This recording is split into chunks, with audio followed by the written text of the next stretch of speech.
So, Chelsea have just run away with 3 points after two crucial penalties from Jorginho to beat Leeds United 3-2, and I am heated. You know when you learn something new for the first learn something new, or you like just realize something, it pops up everywhere. It shows up everywhere, you can't not see it. That's what I'm feeling like with Chelsea right now, because I finally noticed something of why our attack is so dead. Because we always have, because even against the West Ham game, I remember, even though we scored, was it 2 goals there as well, we were dominating the play, but we just didn't score. And I feel like I've found at least the answer, in my opinion, is that every single time we're going on we have the ball, it's always looking for the pass, the easy pass that is going to keep us possession. That's what it feels like. Never, what's the pass that's going to get us a goal? It might be, yes, what's the easy pass that's going to get us closer to the goal, but keeps us possession. That's why every single time we get the ball in the middle, we never go, hey, let's try and get a through ball. There, it's just, oh, look out wide, oh, look behind us, oh, look to the side. Find the easy pass.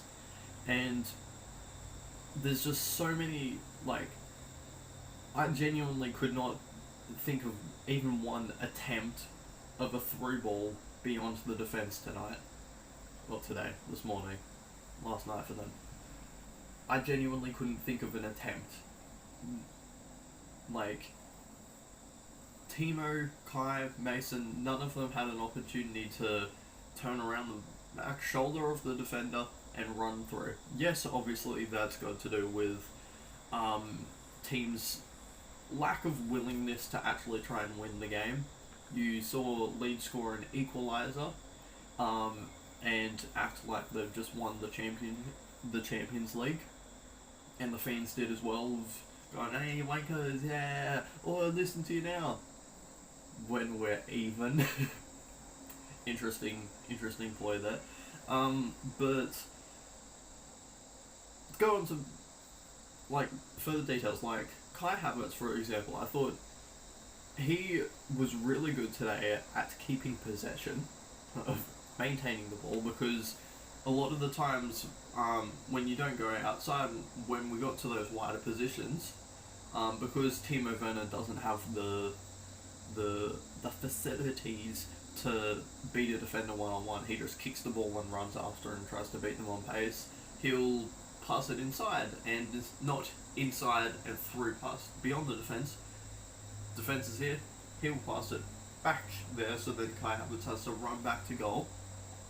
And I thought he did that very well, because he drags a defender, he drags one of the centre backs with him, keeps possession, runs back, passes out wide, and if you bring a defender out, you've got space there. You've got space, and there's so many opportunities where, hey, there's space there, why Mason or Timo or just anyone attack that space.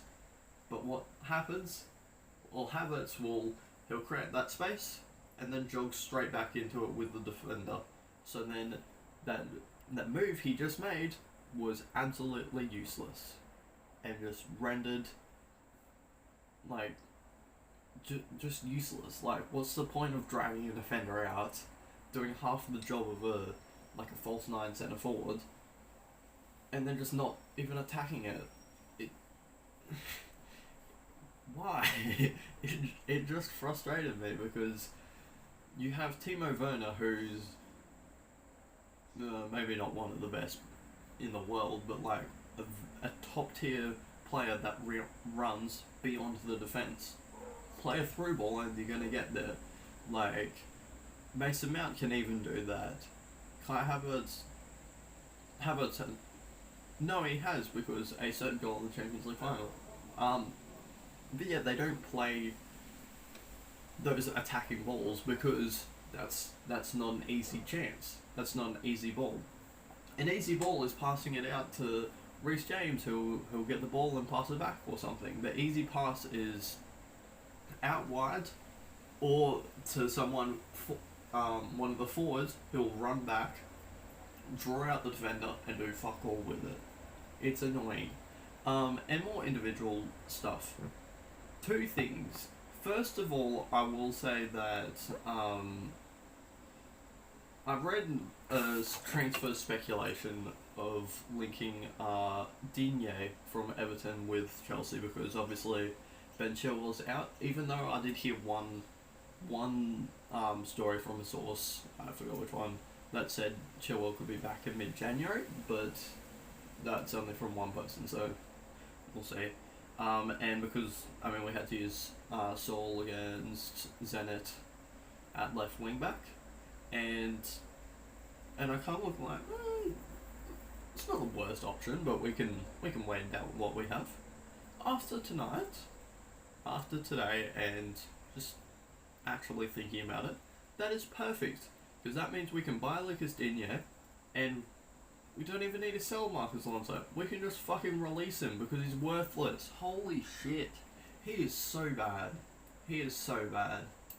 Like, I can think back to a few performances where I've gone away and gone, hey, Marcos Alonso was defended pretty decently today. And then you think of, oh, what is his highest moments? Oh, his free kicks, his goals. He's a fucking defender. He's a defender that cannot defend. What's the point of having him? Like, again, like Chilwell or Mendy this season when they've given away penalties, I can even look at that game, let alone, and go, okay, they made a bad mistake there, but hey, they did good here, or even back weeks ago, oh, they did good here. With Marcos Alonso, even today, you can look the entire game and go, oh, he made a bad mistake there to give away the penalty. He made a bad mistake every single other way. He never did anything good. He didn't do anything good in the entire match. So I'm happy to release him and just get him rid of the club because he's dog shit. Another player that was incredibly frustrating, and I'm more and more warming to the idea of him leaving, is Rudiger. He looks like he's going.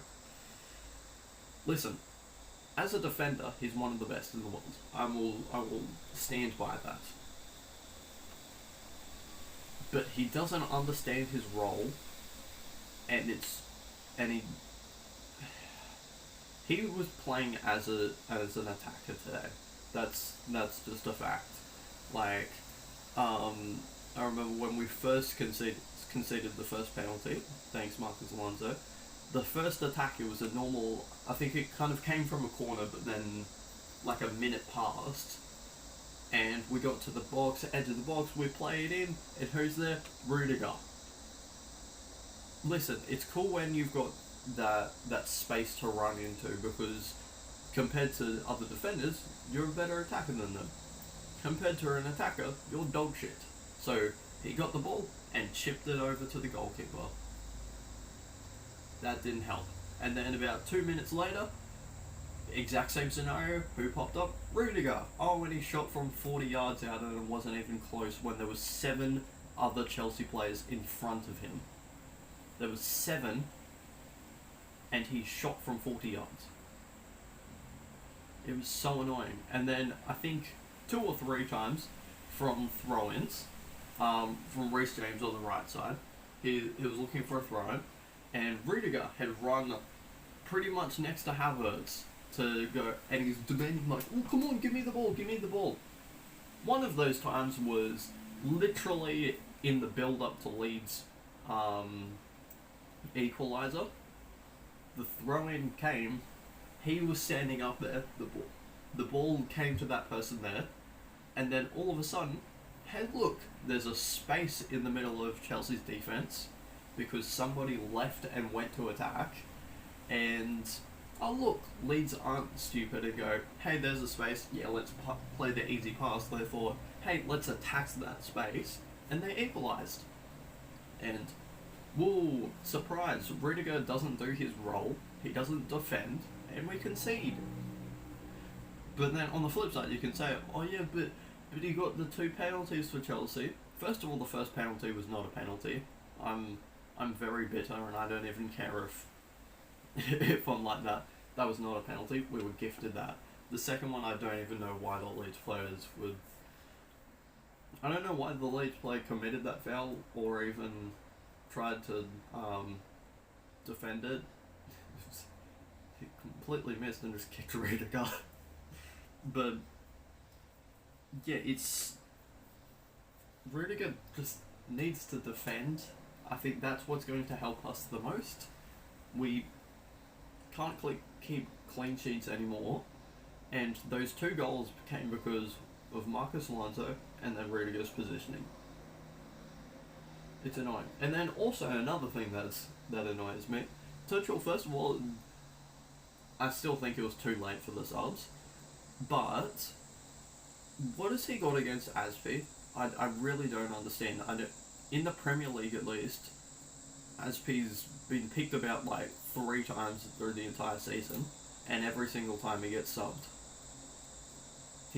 He played very well today, and for a team that he's saying, oh, we have a mentality issue, even though it's simply put, our attack is based around keeping the ball, not scoring it. But if we have a mentality issue, you'd think you'd keep the captain on the field. Why wouldn't you keep the captain of your team on the field when he's playing well? It just doesn't make sense. Does not make sense. Another thing that doesn't make sense, I'm thinking of a lot of things today. If you have an attack that's, again, entirely based around keeping the ball, dominating possession of the ball, not scoring goals, and your main output is just passing it to the wide players, why don't you play Pulisic and Hudson-Odoi there? Why don't you play them? Because, listen, like I said, Timo Werner cannot take a defender on one-on-one. Mason Mount can to a degree, but it's more so his first touch, first take to quickly get past them. It's not like Hudson-Odoi or Christian Pulisic, who have the ability to get the ball at their feet and take on a defender one-on-one. That's how chances will come by using this system. You have those players there and you're not playing them. Even Pulisic didn't even come off the bench today.